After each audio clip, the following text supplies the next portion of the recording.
across to our panelists. Today joining us are two noted doctors who will be taking questions from you, the viewers. If you have any questions, you can simply pick up your phones and give us a call at the numbers there flashing at the bottom of your screens. We have Dr. Amitav Banerjee who's joining us. He's an epidemiologist and also a professor emeritus. Also, we have Dr. from the D.Y. Patil Medical Hospital in Pune. We are also joined by Arjun Khanna. He's a pulmonologist, a senior consultant at the Amrita Hospital. So let me first go across to Dr. Banerjee. It's important for us to understand. We were looking at the symptoms here. The reason why many people are very worried is that the symptoms seem to be so common. How do we know if it is a new virus, if it is an older virus, if it is something that we should be worried about, or if it's just a regular flu? How worried should we be if we catch a cold? Oh, thank you, Meghna. One thing is certain, it is not a new virus.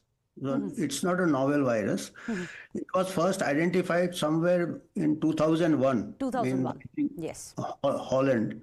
And if it has been identified so far back, I don't see that it may not be prevalent in our country also, because 20 years is a pretty long time. And respiratory illnesses are very common in children. In fact, in India, under 5 mortality from respiratory viruses, every day we lose more than 2,400 children every day in India from respiratory viruses. So just by giving a name to a new virus, we should not cause panic, unnecessary panic. Because giving a name if we start identifying and if your media reports that every day 2,000 plus children are dying of respiratory viruses, we can generate panic from this end of the world also. And similarly, all viruses are pretty harsh on extremes of age, like children and of course the very elderly. Those who are bedridden, any virus. So it's nothing very specific about this virus. And our problem is that we are highly vulnerable because we have the highest rate of under 5 malnutrition. So as it is under 5 malnutrition, will cause immunocompromise. It will compromise the immunity. The immune system. We should take care of these things. We are not going to wait for the virus from coming across the border. It is already within our borders. Okay. So that I don't think we are to really be extra alert. But we really take care of our general health services, and the health centers should be well manned, peripheral health centers, because there is crowding. I was seeing the pictures from China. There's so many crowding in hospitals. There are so respiratory viruses will spread. Even people with a sneeze will rush to the hospital. Absolutely. So we should triage only serious patients are not cared for. Yes, so you've made very relevant points that we should be prepared for it.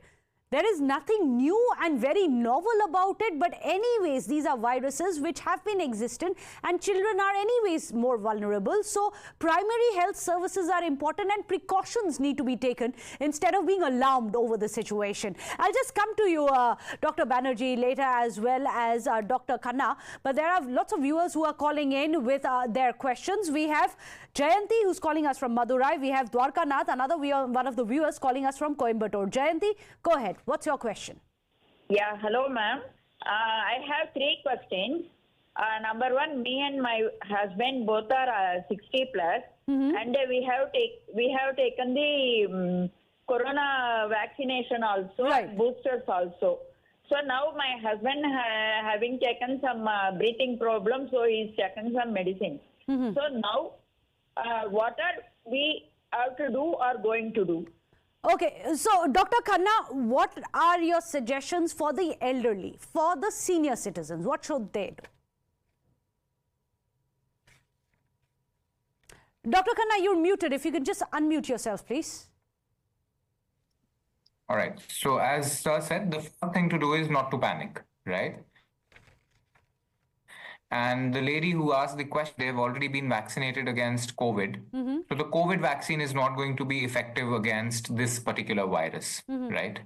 So if you are at risk, if you are elderly, if you have any cause of compromise, immunocompromise, you need to stay inside. It's the feeling of deja vu, back to the COVID days, but just wash your hands, use a hand sanitizer, wear a mask, avoid public places, the general precautions. Human metapneumovirus is nothing new. We've been having it for years together. Please do not push the panic button. Let's not sensationalize this. Let's be sensible about it, right? That's all we need. There's no special precaution that we need. Just precautions of general hygiene. Stop, don't, till the time we know how this is going to settle for the next few days, just be cautious. That's about it. Just be cautious. Ensure that you are following the protocols that we know so well. Mask up, avoid crowded places, avoid places which may not be unhygienic, and hand sanitizers, just the basic precautions that we are all aware of already. Now, Dr. Banerjee, one of the things which is interesting, you're absolutely right. In 2001, this virus was already detected. What we are trying to understand here is that it is something in United States, at least, we've seen the trend that it is more active during the winter months and during the spring. So should we in India as well be more vigilant during this time? Does it come with some kind of a time frame?